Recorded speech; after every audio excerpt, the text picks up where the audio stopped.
Hello everyone, welcome to my channel Anurag YT read.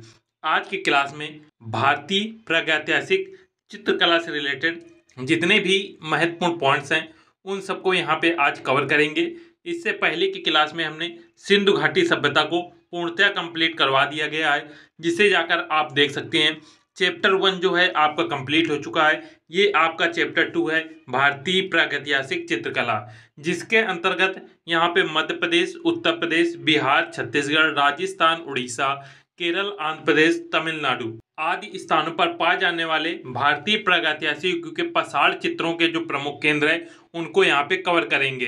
इन सभी notes को आप अपने कॉपी में जरूर लिखते चलिएगा, जिससे सभी चीजें आपको याद हो जाएं। सबसे पहले आपको नोट्स द्वारा सभी पॉइंट्स क्लियर करवाए जाते हैं, उसके बाद आपको ऑब्जेक्टिव क्वेश्चन करवाए जाएंगे और इसके बाद ऑब्जेक्टिव के बाद आपको वन लाइनर क्वेश्चन दिए जाते हैं, जिससे आपकी रिवीजन बेहतर तरीके से हो सके। सबसे पहले हम देखेंगे मध्य प्रदेश के प्रमुख क्षेत्र। मध्य प्रदेश के प्रमुख क्षेत्रों में पंचमढ़ी, पहाड़गढ़, भीमबेटका, रायगढ़।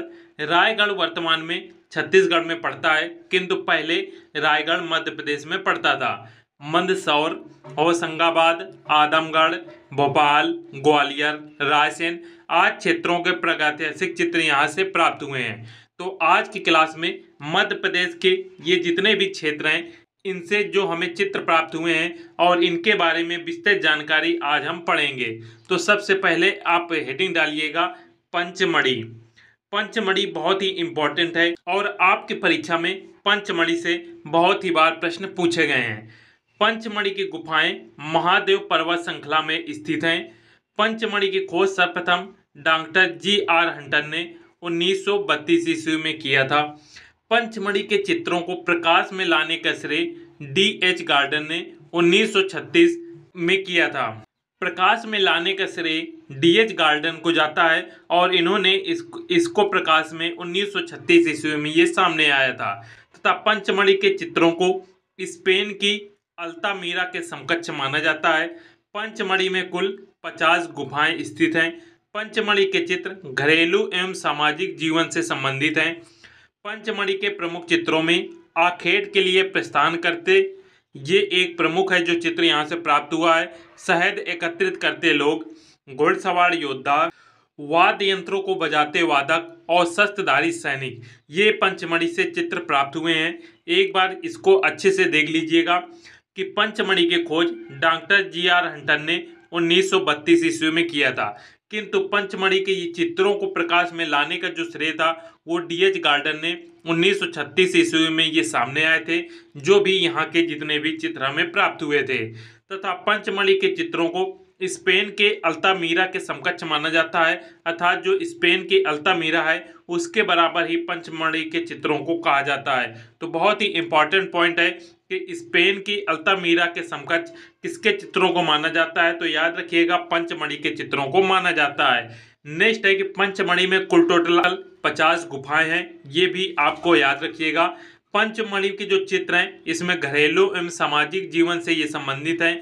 ये भी प्रश्न आपके एग्जाम में पूछा जाता है कि पंचमढ़ी के चित्रों में किसके जीवन से संबंधित हैं, तो ये घरेलू एवं सामाजिक जीवन से संबंधित है।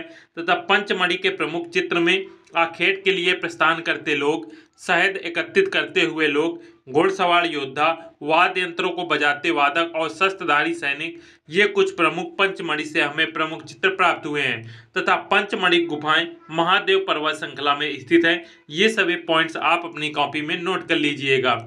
नेक्स्ट याद रखिएगा सितार वादक तथा गर्दभ मुख देवता का चित्र पंचमढ़ी के लसकारिया खोज से प्राप्त हुआ है। इंपॉर्टेंट प्रश्न है कि सितार वादक या फिर गर्दभ मुख देवता, ये आपसे पूछा जाता है कि सितार वादक और गर्दभ मुख देवता का चित्र कहाँ से प्राप्त हुआ है, तो ये चित्र पंचमढ़ी से ही प्राप्त हुए हैं। किंतु पंचमढ़ी में एक स्थान है लसकारिया खो, वहां से इनके चित्र प्राप्त हुए हैं। नेक्स्ट है सशस्त्र युद्धों के दृश्य, जो सशस्त्र युद्ध हैं या योद्धाओं के जो दृश्य हैं वो पंचमढ़ी से प्राप्त हुए हैं। नेक्स्ट पॉइंट है सबसे अधिक धनुर्धरों का चित्रण पंचमढ़ी से प्राप्त हुआ है।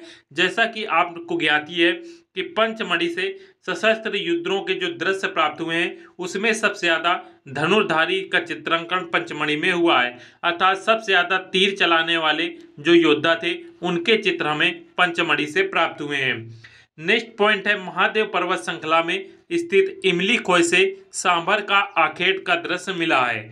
बहुत ही इंपॉर्टेंट है कि सांभर के आखेट का दृश्य इमली खोह से मिला है और ये इमली खोह याद रखिएगा महादेव पर्वत श्रृंखला में स्थित है और महादेव पर्वत श्रृंखला पंचमढ़ी मध्य प्रदेश में पड़ती है।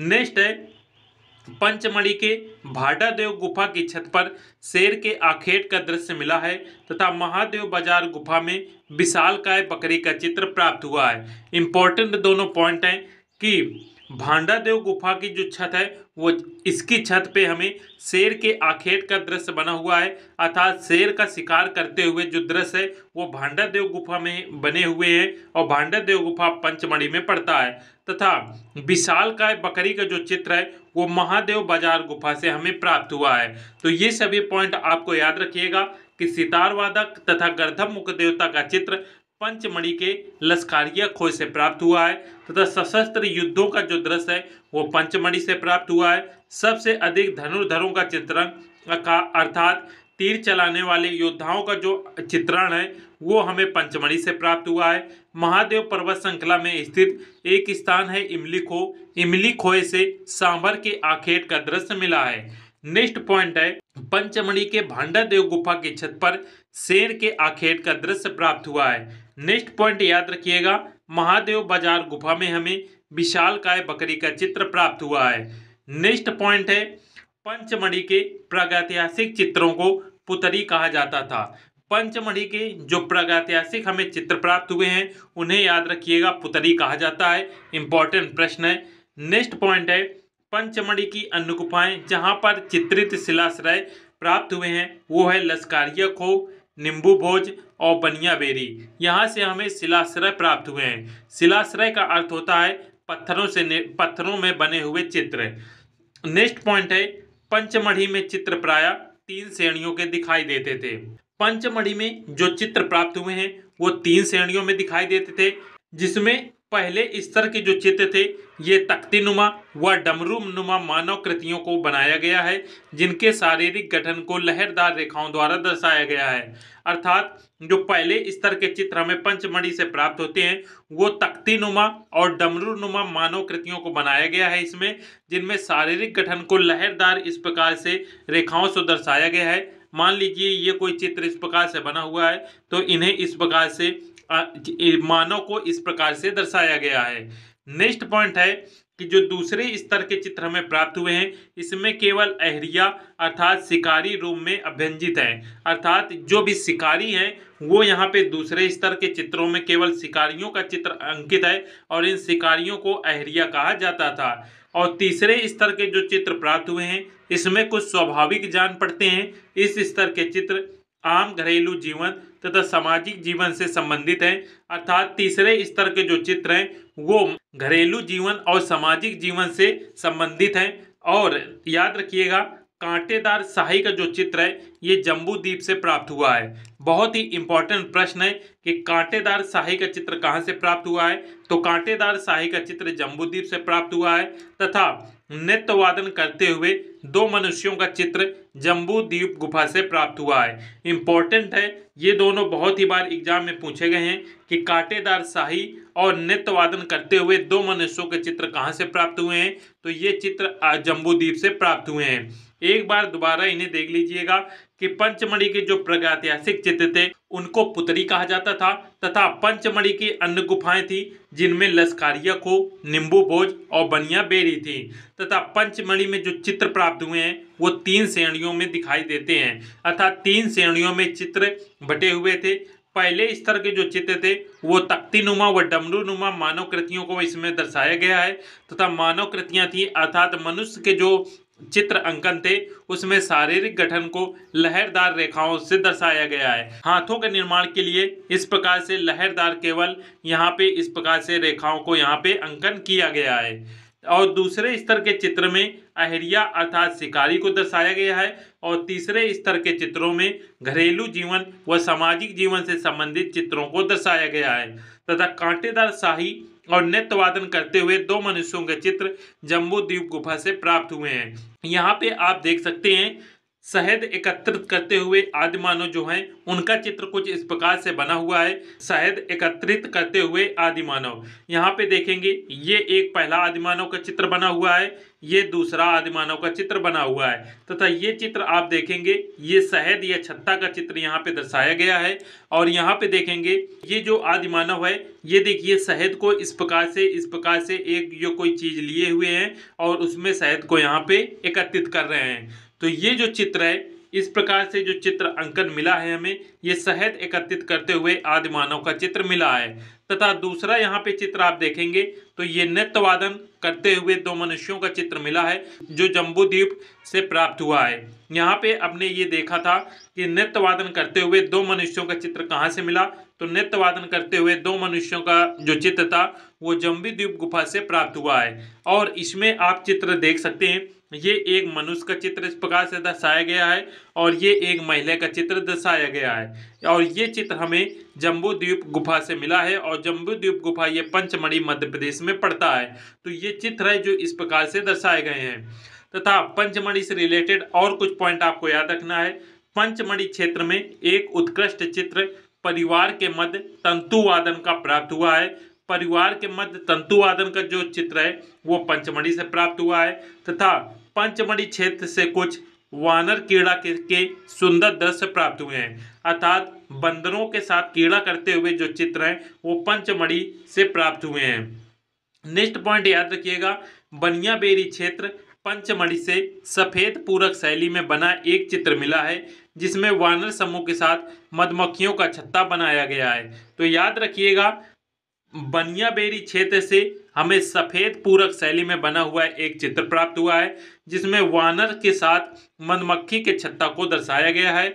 और बनिया बेरी जो स्थान है याद रखिएगा ये पंचमढ़ी में पड़ता है और ये बनिया बेरी क्षेत्र से जो हमें चित्र मिले हैं ये सफेद पूरक शैली से बने हुए हैं और इसमें वानर और मधुमक्खी का छत्ता पाया गया है। वानर का अर्थ होता है बंदर और मधुमक्खी का छत्ता यहाँ पे दोनों एक साथ निर्मित है।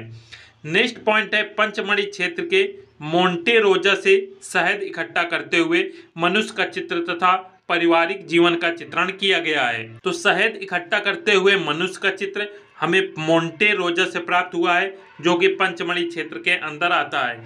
ये अभी आपने देखा कि शहद एकत्रित करते हुए आदिमानव का चित्र इस प्रकार से था, यही चित्र हमें पंचमढ़ी से प्राप्त हुआ है और पंचमढ़ी में एक स्थान है मोंटे रोजा, वहां से ये चित्र हमें प्राप्त हुआ है।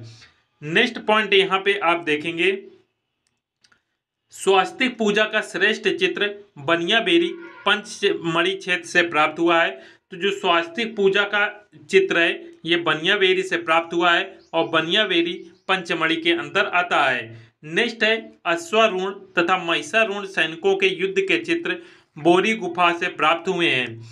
इंपॉर्टेंट प्रश्न है, अश्वारूढ़ का अर्थ होता है घोड़े में सवार सैनिक तथा महिषारूढ़ सैनिक के जो सैनिकों के युद्ध के जो चित्र हैं वो बोरी गुफा से प्राप्त हुए हैं और बोरी गुफा पंचमढ़ी क्षेत्र के अंदर आता है। जिस प्रकार से बनिया बेरी पंचमढ़ी क्षेत्र के अंदर आता है उसी प्रकार से बोरी गुफा भी पंचमढ़ी क्षेत्र के अंतर्गत आता है। नेक्स्ट है भारत में सबसे ज्यादा चित्र मध्य प्रदेश के पंचमढ़ी से प्राप्त हुए हैं। तो याद रखिएगा यदि पूछा जाता है कि सबसे ज्यादा चित्र कहाँ से प्राप्त हुए तो सबसे ज्यादा चित्र पंचमढ़ी से प्राप्त हुए हैं। नेक्स्ट पॉइंट है और बहुत ही बार आपकी परीक्षा में पूछी जा चुकी है कि प्रागैतिहासिक पुस्तक the rock painting of Mahadev hills के लेखक कौन है। तो याद रखिएगा the rock painting of Mahadev hills के लेखक डॉक्टर D.H. गार्डन है। तो ये सभी पॉइंट आपको याद रखिएगा कि स्वास्तिक पूजा का जो चित्र है ये बनिया बेरी से प्राप्त हुआ है। अश्वारूढ़ और महिषारूढ़ सैनिकों के युद्ध के चित्र बोरी गुफा से प्राप्त हुए हैं तथा सबसे ज्यादा जो चित्र हैं वो पंचमढ़ी से प्राप्त हुए हैं और the rock painting of Mahadev hills के लेखक डॉक्टर D.H. गार्डन है। नेक्स्ट यहाँ पे आप देखेंगे यदि रॉक पेंटिंग की बात की जाए तो राग पेंटिंग कुछ इस प्रकार से बनी होती है, अर्थात पत्थरों में जो चित्र बनाए गए हैं उकेर कर, मान लीजिए ये कोई इस प्रकार से पत्थर है और इसी पत्थर में यहाँ पे जो चित्र इस प्रकार से निर्मित है, इन्हीं चित्रों को राग पेंटिंग बोला जाता है। अर्थात पत्थरों में बने हुए जो चित्र हमें प्राप्त हुए हैं वो राग पेंटिंग है। ये आप देखेंगे कि पत्थर में राग पेंटिंग में इस प्रकार से ये चित्र अंकन है और इस वाले राग में भी आप देख सकते हैं। यहाँ पे आप देख सकते हैं कि ये मानव का चित्र इस प्रकार से बना हुआ है और यहाँ पे भी आप देखेंगे और इन चित्रों को भी आप देख सकते हैं। और याद रखिएगा, वृषभ के आखेट का दृश्य, वृषभ का अर्थ होता है यहाँ पे बैल, बैल के आखेट का दृश्य हमें पंचमढ़ी से प्राप्त हुआ है। ये आप चित्र देख सकते हैं। यहाँ पे ये जो चित्र है इस प्रकार से ये वृषभ का चित्र बना हुआ है और इसमें आप देखेंगे ये जो आदि मानव है ये तीर के द्वारा इस वृषभ पर इस प्रकार से निशाना लगाए हुए हैं और यहाँ पे कुछ तीरों को भी दर्शाया गया है, जैसे ये घायल वृषभ को यहाँ पे दिखाया गया है। तो ये चित्र आपको पंचमढ़ी से प्राप्त हुए हैं, तो इनको याद रखिएगा कि राग पेंटिंग, वृषभ के आखेट का दृश्य पंचमढ़ी से प्राप्त हुए हैं। पंचमढ़ी टॉपिक आपका यहाँ से समाप्त होता है। इसके बाद कुछ पॉइंट आपको याद रखिएगा, ये अपने कॉपी में नोट कर लीजिएगा और जब आगे इसकी क्लास लेंगे तो ये सभी पॉइंट आपके सामने आएंगे, तो आपको ये याद करने में आसानी होगी। इसमें या आपको याद रखिएगा कि मिर्जापुर क्षेत्र की खोज कार्लाइल ने 1880 ईस्वी में की थी तथा बेल्लारी की खोज एफ फास्पेट ने 1892 ईस्वी में की थी। बांदा की खोज C.A. सिल्वेर बिराड ने 1907 ईस्वी में की थी। सिंघनपुर की खोज C.W. एंडरसन ने 1910 ईस्वी में की थी। होशंगाबाद की खोज मनोरंजन घोष ने 1922 ईस्वी में की थी। पंचमढ़ी की खोज D.H. गार्डन ने 1936 ईस्वी में की थी और भीमबेटका की खोज V.S. वाकरणकर ने 1958 ईस्वी में की थी। प्रागैतिहासिक काल में जो हमें स्थल प्राप्त हुए और उन स्थलों में जो चित्र प्राप्त हुए हैं उन चित्रों की जो खोज थी वो यहाँ पे दर्शाया गया है। जैसे मिर्जापुर क्षेत्र के अंतर्गत जो चित्र प्राप्त हुए हैं उसकी खोज कार्लाइल ने 1880 में की थी तथा अभी आपने पंचमढ़ी में प्राप्त चित्रों को आपने पढ़ा कि पंचमढ़ी में जो चित्र हैं उसकी खोज डॉक्टर एच गार्डन ने 1936 ईस्वी में की थी। तो ये सभी पॉइंट आप अपनी कॉपी में नोट कर लीजिएगा क्योंकि एग्जाम में इनसे हर बार प्रश्न बनते हैं। तो आज की क्लास यहीं पे समाप्त करते हैं। सभी लोग वीडियो को लाइक अवश्य कर दीजिएगा और दोस्तों के साथ शेयर कीजिएगा और यदि आप पहली बार क्लास में आए हैं तो चैनल को सब्सक्राइब अवश्य कर लें और किसी भी टॉपिक से आपको कोई डाउट है तो आप कमेंट करके पूछ सकते हैं। मिलते हैं नेक्स्ट वीडियो में। जय हिंद।